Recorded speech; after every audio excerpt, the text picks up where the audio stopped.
বাবা, মা, আমি আর আমার দিদি, এই ৪ জন মিলে ছিল আমাদের একটা সুন্দর ছোট্ট পরিবার। হ্যাঁ, সব সংসারেই যেমন আনন্দ থাকে, দুঃখ থাকে, হাসি থাকে, কান্না থাকে, অভিমান থাকে, ভালোবাসা থাকে, রাগ থাকে, সব কিছুই ছিল। ছোটবেলাতে না আমি মায়ের কাছে শুনতাম আমি খুব ভালো মেয়ে ছিলাম।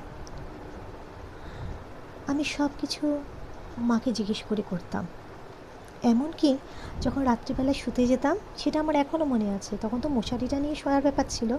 এখন যেমন মশারি কিছু আমরা টানাই না, গুড নাইটই চালিয়ে দিই। তো তখন না ওই বিছানার মধ্যে ঢুকেও মাকে আমি বলতাম, মা আমি কি শুতে পারি? মা তখন বলতো হ্যাঁ।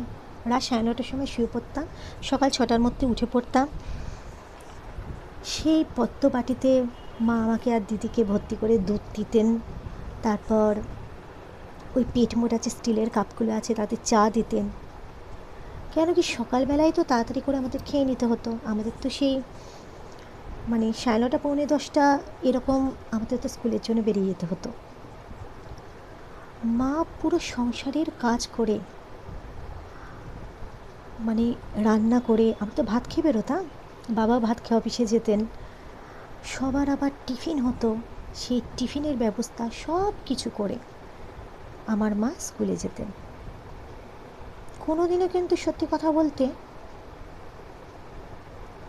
মাকে হেল্প করিনি, জানো তো। যেমন বাবাই এখন আমাকে ভীষণ হেল্প করে, বিছানা তুলে দেয়, তারপরে আমার শরীর খুব খারাপ হলে বাসন মেজে দেয়, মানে যতটা পারে ও আমাকে হেল্প করার চেষ্টা করে। সত্যি কথা বলতে মা না আমাদের এক গ্লাস জলও গড়িয়ে খেতে দিতেন না। আর তখন তো সেই সময়টা, আমার ছোটোবেলার সময়টা, আমাদের তো এখন যেমন বোতলে বোতলে জল থাকে, তখন তো এই ব্যাপারটা ছিল না। তখন হচ্ছে জাগ ছিল স্টিলের, আর কুঁজো ছিল একটা মাটির। তো সেখান থেকে আমাদের জল ঢেলে গ্লাসে করে খেতে হতো। কিন্তু মা কখনো না রান্নাঘরে ঢুকতে দিতেন না আমাদেরকে। শুধু বলতেন ভবিষ্যৎ তৈরি করো, নিজের পড়াশোনা ঠিকমতো করো, একদিন না একদিন যখন বিয়ে হবে তখন তো সংসারে হাল ধরতেই হবে। এখন আমি যতটুকু পারছি ততটুকু। আর এখন যেমন বাইরে রুটি পাওয়া যায়, সেই সময়ের কথা তখন তো আর বাইরে এরকম দোকানে দোকানে রুটি পাওয়া যেত না। তো মা স্কুলে যেতেন, স্কুলে বাচ্চাদের পড়াতেন, সেখান থেকে 4টে 4:10 নাগাদ মায়ের ছুটি হতো, মা বাড়িতে ফিরতেন। বাড়িতে ফিরেও আমার মা আবার, আমরা স্কুল থেকে ফিরেছি আমাদের টিফিন দেওয়া, বাবা অফিস থেকে ফিরবেন, বাবার জন্য টিফিন করা। তারপরে আমাদের যদি নাচের স্কুল থাকতো তো আমাকে আর দিদিকে সাথে করে নিয়ে নাচের স্কুলে নিয়ে যাওয়া। রাত 9টার সময় বাড়িতে ফিরে আবার রুটি তরকারি সব কিছু করা। আবার যদি শরীর খারাপ হতো আমার বা দিদির, তখন ওই নাচের স্কুলের পথে, ফেরার পথে মা বাজার লেনে আমাদের হাউস ফিজিশিয়ান যিনি ছিলেন তাকে দেখিয়ে ওষুধ নিয়ে তারপরে বাড়ি ফিরতেন। ফিরে আবার তো ডিমটাও নিয়ে আসতেন, কেন কি ওইখানে ডিমও পাওয়া যেত, বাজার লেনের কাছে দোকানে। মা তো হায়ার সেকেন্ডারি স্কুলের টিচার ছিলেন, আমার বাবা স্টেট ব্যাংকে চাকরি করতেন, ক্লার্ক ছিলেন। বাবার আবার বন্ধুবান্ধব ছিল, ক্লাব ছিল, বাবা বেশিরভাগ সময়টা সেখানে কাটাতেন। আবার মেজোঠুর বাড়িতে চলে যেতেন, সেখানে গল্প করতেন। আর মেজোঠুকে, বৌদিকে, আবার আমার ঠাকুমা বেঁচে থাকাকালীন ঠাকুমার সাথে গল্প করে একটু সময় দিয়ে সেখান থেকে আবার ক্লাবে চলে গিয়ে বাবা বেশ রাতেই ফিরতেন। আমার মা কখনো আমাদের গায়ে কোনো দিনও হাত দিয়েছে কি না অতটা মনে পড়ে না। কেন কি আমার মা রাগ হলে না চিৎকার করতো, শুধু বকতো, চেঁচাতেন। একবারই আমার মনে আছে আমার দিদির গায়ে মা হাত দিয়েছিলেন।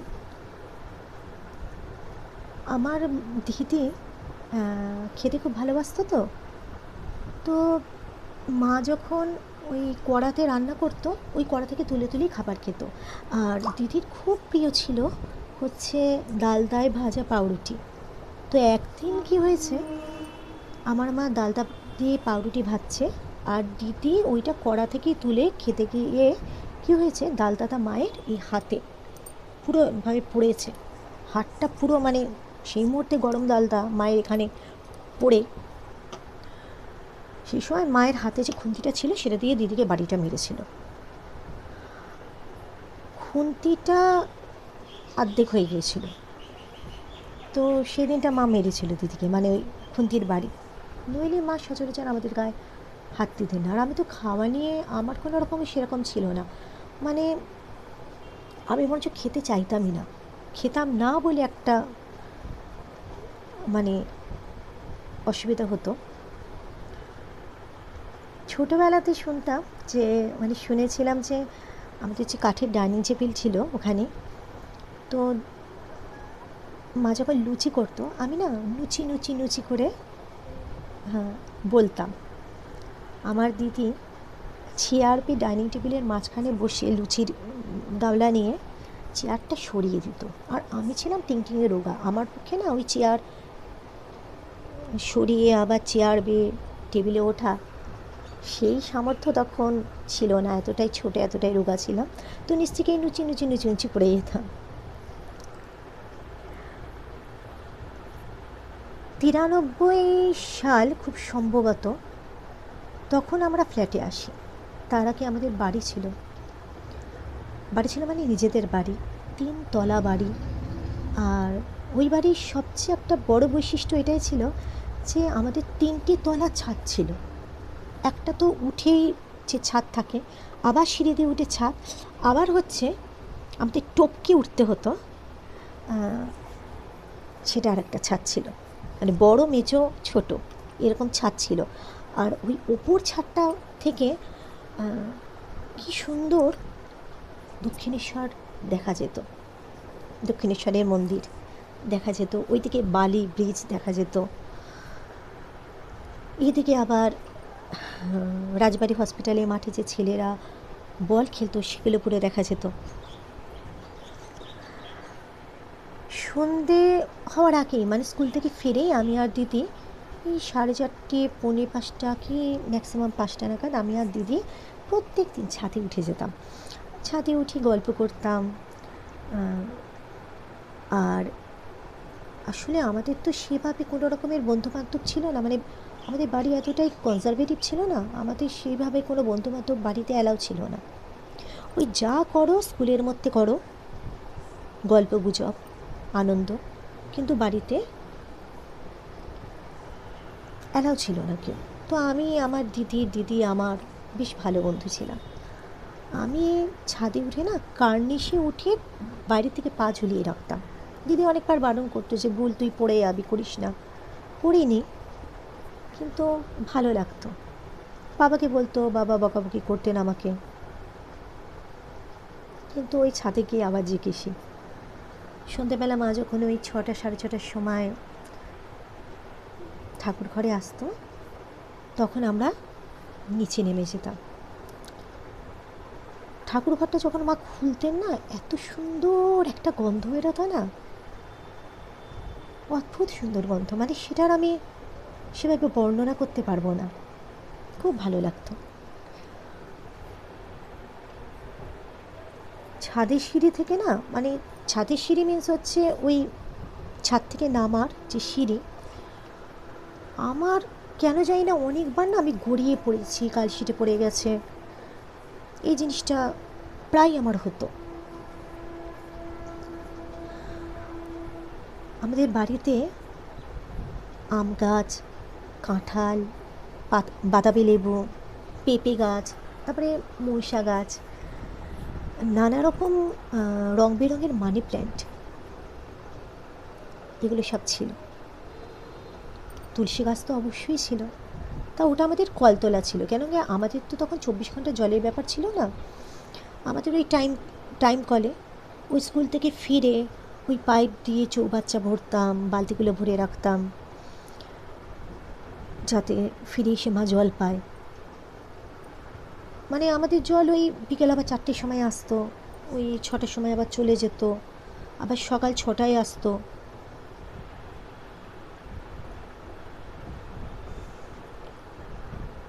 আর আমি আর দিদি কী করতাম, যখন আমরা কোনো কারণে স্কুল যেতাম না বা স্কুল ছুটি থাকতো, আমার মাকে তো স্কুল যেতেই হতো, কারণ এমন অনেক ছুটি আছে যেই সময় কিন্তু স্টুডেন্টদের ছুটি থাকে, টিচারদের স্কুলে যেতেই হয়। তো সেই সময়ও আমরা যে সারাদিন থাকবো তার জন্য টিফিন করে রাখা, যাতে আমরা সারাদিন খেতে পারি, বা ভাতও রেখে দেওয়া, ভাত তরকারি এগুলো করে দিয়ে মা যেত। আমি আর দিদি কী করতাম, আমরা সেই নানা রকমের গল্প করতাম, আনন্দ করতাম, ছাদে চলে যেতাম। ছাদে হাত ছড়িয়ে যখন মেঘলা আকাশ হতো, বৃষ্টি পড়তো, পুরো হাত পুরো মেলে দিয়ে না ছাদের মাটিতে শুয়ে পড়ে আকাশ দেখতাম আমি আর দিদি। দিদি বলতো যে, বল ওই আকাশে উঠতে গেলে কত উঁচুতে আর উঠতে হয় রে? আমি আবার দিদিকে প্রশ্ন করতাম, দিদি এখানে যদি সিঁড়ি লাগানো হয় তাহলে ওই অনেক সিঁড়ি উঠে আমরা ওই আকাশে পৌঁছে যাবো, তার আগে না। কত রকমের গল্প হতো আমাদের। লুডো খেলা, ক্যারাম খেলা, তারপর চাইনিজ চেকার আছে না, মানে ছিল, সেই সবগুলো খেলা, গুলি,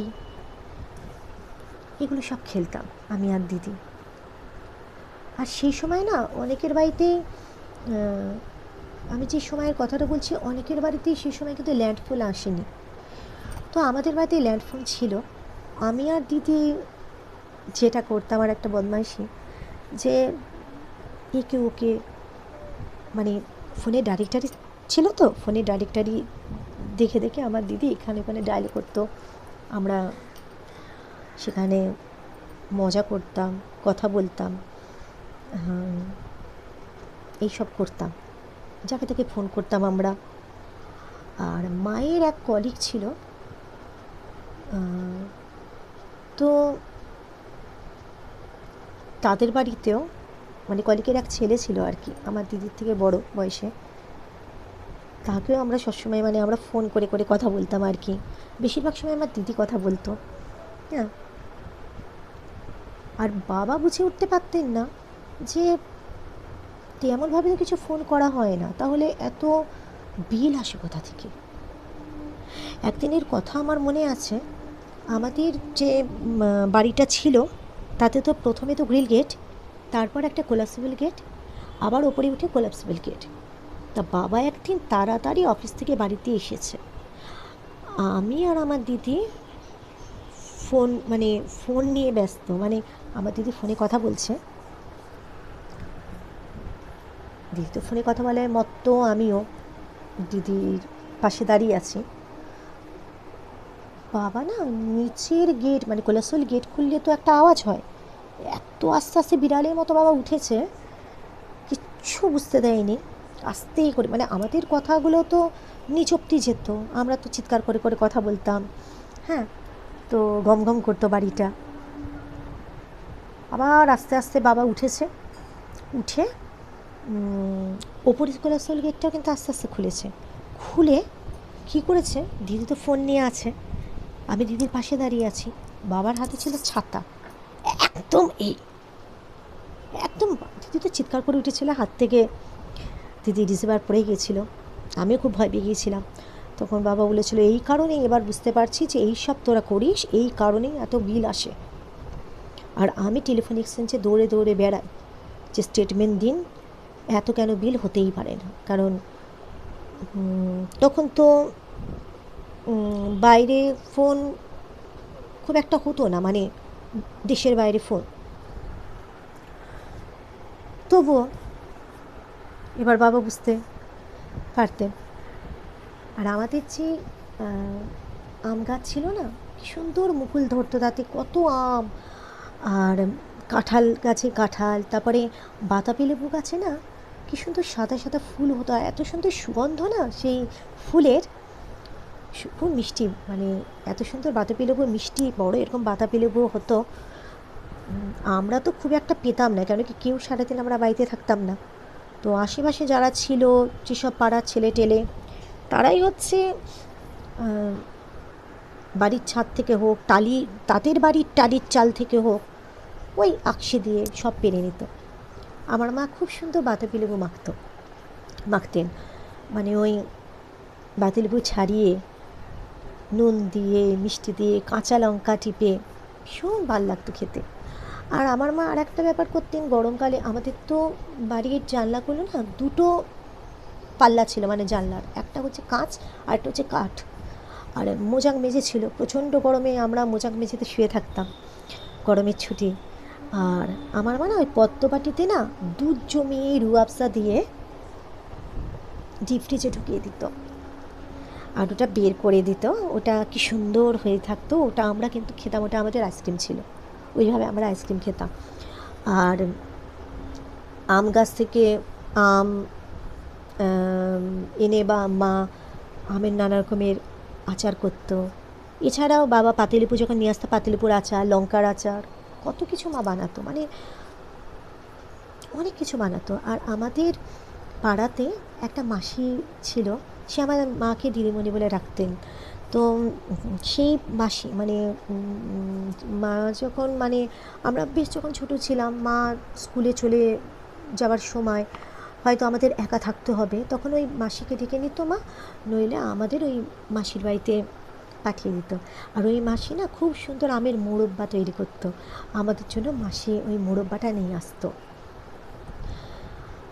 আর আমার বাবা প্রত্যেক শনিবার, বাবাদের ব্যাংকে ক্যান্টিন ছিল, সেখান থেকে ফিশ ফ্রাই কাটলেট এগুলো সব শনিবার মানেই বাবা নিয়ে আসবে। আর ওই নিচ থেকে বাবা না ডাক দিত, বুলু মা, সোনা মা, আমরা বুঝে যেতাম। আর এমনিতে কি জানো তো, মাকে তো কোনো ভয় করতাম না, মাকে বন্ধুর মতো সব কিছু বলতে পারতাম, মা পড়াশোনায় হেল্প করতো। বাবা বাড়িতে এলেই না মানে বাড়ির পরিবেশটা অন্যরকম হয়ে যেত, মানে পুরো চুপ, আমরা তিনজনই, আমরা কোনো কথা বলতাম না, ভয়ে থাকতাম, জমির মতো ভয় পেতাম, কেননা বাবার তো চণ্ডাল রাগ ছিল মারাত্মকভাবে। স্টেট ব্যাংকের স্কেলগুলো ভেঙে ভেঙে ভেঙে ভেঙে, প্লাস্টিকের স্কেল আমাদের পিঠে ভেঙে ভেঙে ভেঙে ভেঙে আবার ডেরাতে জুড়তো বাবা, আবার মারতো, আবার ভেঙে যেত, আবার জুড়তো। আর অ্যালুমিনিয়ামের হ্যাঙ্গারগুলো মেরে মেরে পুরো বেঁকে যেত, সেগুলো আবার সোজা করতো, আবার মারতো মারতো খুব বাবা, ভীষণ মানে শাসনটা এইভাবে করতো বাবা। যাই হোক, সব মিলিয়ে কিন্তু বেশ ভালো ছিলাম, আনন্দে ছিলাম, সত্যি কথা বলছি। বাড়ি ফেরার একটা তাগিদ থাকতো, স্কুলে গেলে, অন্য কোথাও গেলে। দিদিকে প্রথমে মা নাচের স্কুলে ভর্তি করায়, আর আমাকে তো সাথে নিয়ে যেত। তো দিদির নাচ দেখে দেখে আমি স্টেপ তুলি, তো আমায় 2.5 বছর বয়সে মা তখন ওখানে ভর্তি করিয়ে দেয়। আমাদের নাচের স্কুলে যিনি দিদিমণি ছিলেন, আমরা সোনামণি দিদিমণি বলে বলতাম। বাবুদা তবলা বাজাতো, খুব সুন্দর তবলা বাজাতো বাবুদা। বাবুদার বাবা, আমি দেখতাম যে নারকোলের যে মালাগুলো হয় সেগুলো না দিয়ে দিয়ে কী সুন্দর ঘষে অদ্ভুত অদ্ভুত সুন্দর না, কাঠের মতো হাতের কাজ করতেন, উনি তৈরি করতেন এক একটা জিনিস, খুব ভালো লাগতো। আর আমাদের সেই নাচের স্কুলে নানা রকম স্মৃতি জড়িয়ে আছে, যেমন পরীক্ষার আগে ওখানে তো সচরাচর ওখানে তো একমাত্র কত্থক নাচই আমরা শিখতাম, আর পরীক্ষা দিতাম আমরা ওখানে। নাচের পরীক্ষার দিন মনে আছে আমার আর দিদির কী টেনশান, কেন থিওরি প্র্যাকটিক্যাল সব কিছু হতো আমাদের। ঘুমুর বাঁধা দড়ি দিয়ে, এরকম মোটা ঘুমুর বাঁধা। তো হংসধ্বনি সঙ্গীত বিদ্যালয় এখনও মনে আছে, সেই জিনিস কি আর বলা যায়। তা যখন ওখান থেকে ছাড়িয়ে আমাকে অমলেশঙ্কর ওখানে দিল, তখন আমাদের ওই সোনামণি দিদিভাই বাবুদা বলেছিল যে কেন নিয়ে যাচ্ছেন গুড়িকে, এখানে এত সুন্দর প্রোগ্রাম করে। প্রতিটা প্রোগ্রামে না মানে আমি জীবনে কিছু করতে পারলাম না, প্রতিটা প্রোগ্রাম মানে সিন্ধু কার্মিকয়ের সিন্ধু বলো, মীরাবাইয়ের মীরা বলো, অভিজ্ঞানম শকুন্তলার ভরত বলো, সব মেইন পার্টগুলো আমি পেতাম, নাচতাম ভালো।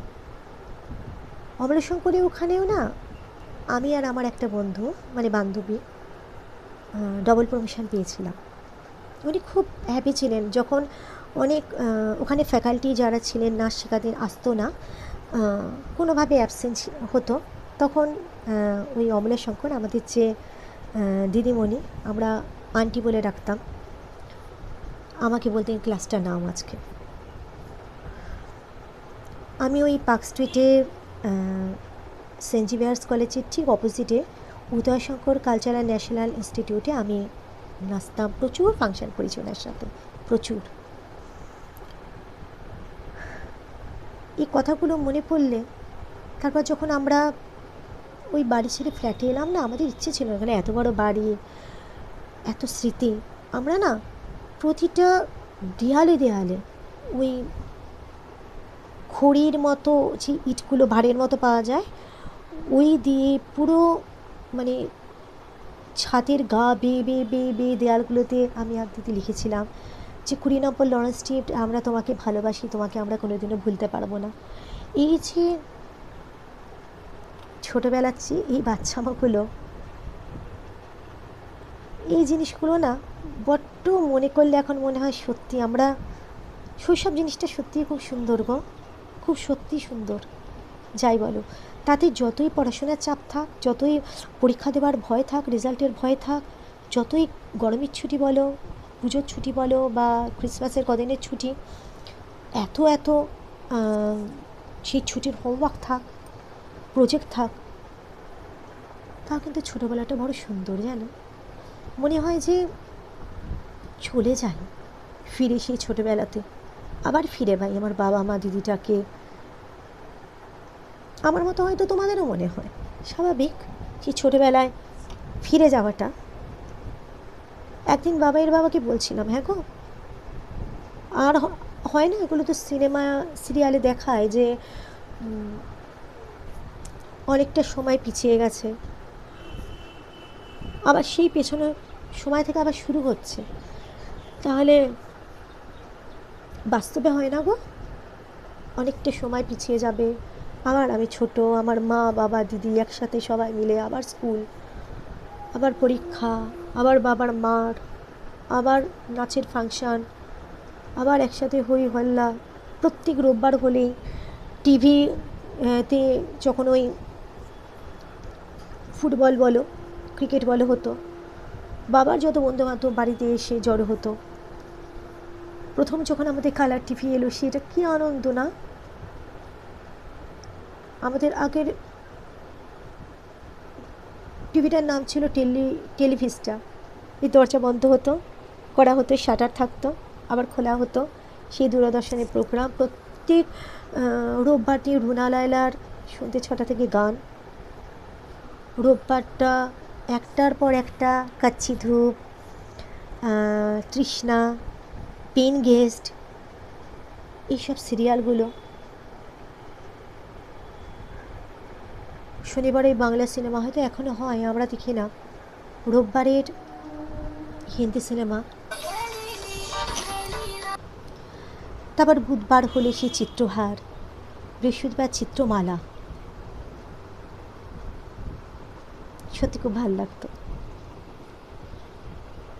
ঘরেতে জানো তো যখন খুব ভোমরা আসতো, কালো বড় বড়, আমার মায়ের কাছে শুনতাম, মা বলতো যে যদি এসে চলে যায় তাহলে নাকি ভালো না, আর ওই ঘরেতে ভ্রমর এলে গুনগুনিয়ে যদি কিছুক্ষণ থাকে, তার মানে নাকি ভ্রমর একটা ভালো সংবাদ দিয়ে যাচ্ছে।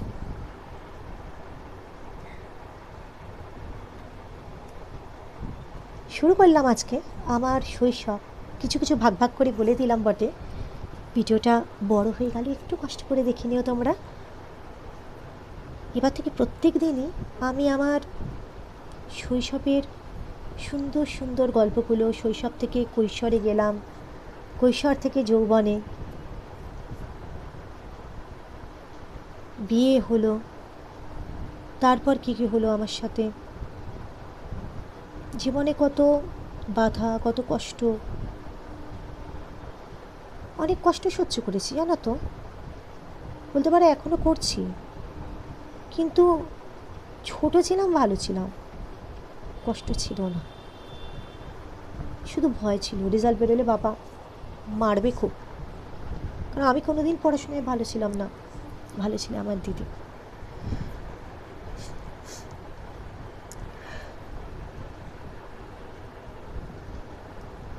কাল আবার আমি ঠিক এই সময় আসবো, কেমন? তোমরা সবাই ভালো থেকো।